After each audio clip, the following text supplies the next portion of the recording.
What did a caveman actually do when the sun went down and there was nothing left to watch? No streaming, no phone, no bedside lamp. Just darkness and teeth somewhere out there.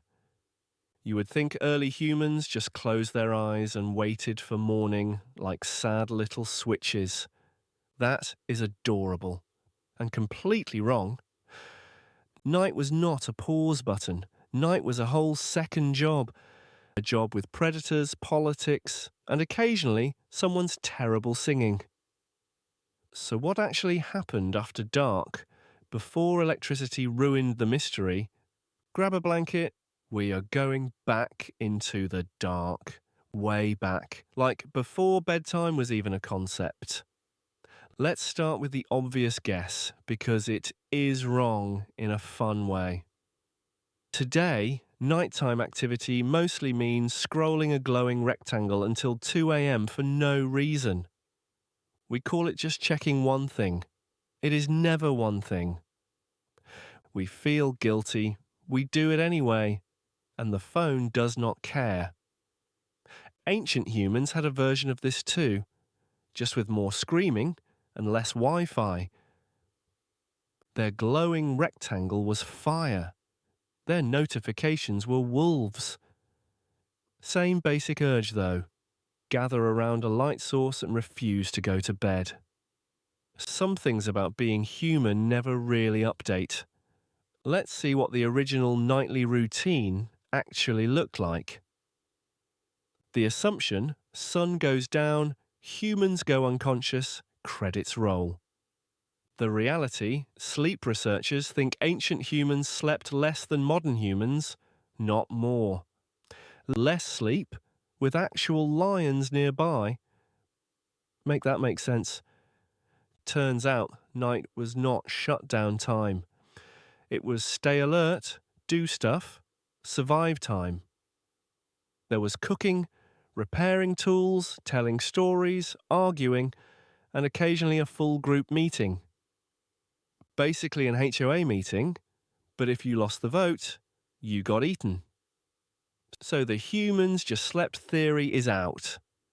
The truth is stranger and involves a surprising amount of talking. To understand why, we need the single oldest nighttime habit on record. One habit that changed everything. Fire. Roughly 1 million years ago, at Wonderwerk Cave in South Africa, something small caught fire. Burned bone and ash deep inside the cave, far from any lightning strike. That is one of the earliest hints a human relative was controlling flame on purpose. Not, oh no, the grass is burning. More like, hey, let's keep this going. For the first time, night had a light switch. A smoky, smelly light switch. Suddenly, darkness was not just endured, it was pushed back a few feet at a time. Fire meant you could see threats coming instead of just guessing based on sound. It also meant something new, a reason to stay up and just exist together. Before fire, night was survive, alone in the dark. After fire, night got a group chat. An extremely smoky, crackling group chat, but still. This single habit may be the ancestor of every campfire story ever told. But proving any of this is where things get annoyingly difficult. Nobody left a diary that says Tuesday, stared into fire, felt something, unclear what. There is no ancient group chat log to just scroll through. So archaeologists work with what actually survives: ash, charcoal, and burnt bits of bone. A layer of ash can tell you a fire existed. It cannot tell you the gossip. Researchers also study modern hunter-gatherer groups, assuming some habits are extremely old. It is not proof. It is an educated, slightly hopeful guess. One famous study followed the Juhwansi people of the Kalahari and recorded day versus night talk. During the day, complaints, gossip, logistics. At night, almost entirely stories and myths. If that pattern is ancient, night might be humanity's oldest storytelling slot. Basically, the first primetime TV block minus the TV. This was not a one-location habit. Evidence of controlled fire shows up across continents. Shizim Cave in Israel shows repeated hearth use hundreds of thousands of years ago. In Europe, Neanderthals were building structured hearths, not just random burnt patches. Same basic idea, different climate, different neighbours, same instinct, circle the flame. Colder regions probably needed fire just to survive the night at all. Warmer regions may have used it more for protection and light than warmth. Either way, the fire circle shows up again and again like a universal night habit. It is one of the few things Homo sapiens and Neanderthals may have both figured out. Different species, same 3 a.m. instinct. Do not sit in total darkness if you can help it. So the habit is old, it is global, and it clearly mattered a lot. The real question is why it mattered. What was actually happening around that fire? Time to talk about the most underrated night shift in human history, the watch. Someone always had to stay awake. Congratulations! Prehistoric humans invented the night shift. No overtime pay, just a spear, and the crushing responsibility of not falling asleep. The night watch protected the group from predators who, rudely, do not respect bedtime. Lions, hyenas, and large cats were very fond of sleeping humans as a snack. So fire was not just cozy. Fire was a survival strategy with excellent ambience. While one person watched, others could talk, repair tools, or just decompress from the day. This is likely where storytelling got its start.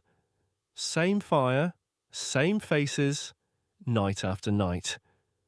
Not deep philosophy necessarily. Sometimes just you would not believe what happened at the river.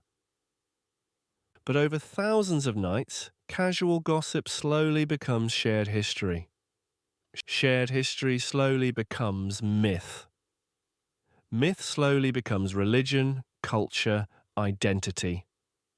All of it, theoretically, tracing back to bored people sitting around a fire at night, which means every campfire ghost story you have ever heard has a genuinely ancient resume. The don't go into the dark alone warning specifically, extremely, extremely old. Because going into the dark alone was, historically, a bad life decision. Night was when the group actually needed each other the most. This might explain why humans still find total darkness so unsettling today. Your brain is not broken. It is running very old, very reasonable software. For most of human history, fearing the dark kept you alive long enough to complain about it. So if you sleep with a nightlight, you are not weak. You are historically accurate. Subscribe now, or risk facing the dark completely alone, with no fire and noticeably worse decision-making. Anyway, back to the fire circle, where all the real decisions actually got made. Night watches likely rotated. Nobody wants first shift, nobody wants last shift either. The middle shift was probably the least terrible option, historically speaking. Group cooperation at night may have shaped early social bonds as much as daytime hunting did. Basically, teamwork made the dream work, and also kept everyone from becoming a leopard's dinner. Night turned survival into something explicitly social, not just solitary and jumpy. Which brings us to an even weirder discovery about how ancient people actually slept. For centuries in pre-industrial Europe, people did not sleep in one solid block at all. Historian Roger E. Kirsch found repeated references to first sleep and second sleep in old records. People would sleep a few hours, wake up in the middle of the night, and just be awake. Not panicked, not insomnia. Just a completely normal, expected part of the night.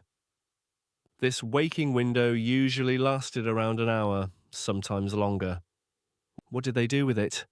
Basically everything except go outside and check their phone.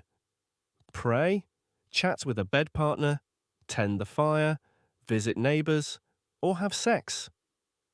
Yes, historically, that middle of the night gap was considered prime time for intimacy. Then, eventually, people drifted into second sleep until morning. This pattern shows up in letters, court records, and medical texts for centuries. It was not rare or strange. It was just Tuesday. Every Tuesday. The idea of sleeping straight through the night is actually the unusual invention here. So, next time you wake up at 3 a.m. for no reason, you are not broken. You may simply be running ancestral software that predates the light bulb. Speaking of which, the light bulb is exactly what ruined this whole system. Before all that, though, ancient humans used the dark sky for something else entirely. Tracking time. No streetlights meant an incredibly clear view of stars most of us will never see. Some researchers think cave paintings, like those in Lascaux, may reference star clusters like the Pleiades. It is debated, but the idea that early humans mapped the sky onto cave walls is wild. Moon phases likely worked as an early calendar, tracking seasons and migrations. No math homework, just staring upward and quietly becoming the first astronomer. The night sky was basically the original free entertainment package. No subscription fee. Just occasional rain and the risk of a predator sneaking up. Combine star watching with storytelling by firelight, and you get an early version of culture itself. History, astronomy, religion, gossip, all incubated after dark, around a fire, under actual stars, which makes ancient bedtime routines sound a lot more impressive than lights out at 9. So what happened to all of this? Simple. Someone invented artificial light. Fast forward to gas lamps, then electric light, then Thomas Edison's very famous light bulb. Suddenly, night no longer required darkness. You could just keep going. Segmented sleep started disappearing almost immediately once artificial light became common and cheap. First sleep and second sleep quietly merged into one long block, or at least tried to. The fire circle got replaced by the television, and then the television got replaced by a phone. Same basic instinct though. Stare at a glowing thing, ignore the actual time, regret it later. We traded fear of lions for fear of missing a group chat message. Arguably, the lions were more honest about their intentions. We still crave the same things night always offered. Light, company, stories, a reason to stay up. We just get it from a screen now, instead of a flame, and some very tired storytellers. Ironically, staring at that screen too late is what wrecks modern sleep the most. Ancient humans had segmented sleep and fire. We have doomscrolling and blue light. It is honestly unclear who made the better trade. One group had lions to worry about. The other has just 5 more minutes lying to them. Either way, night has always been more complicated than humans turn off, humans turn on. For almost all of human history, night was not empty time. It was essential time. Time for protection, for bonding, for stories that eventually became identity and belief.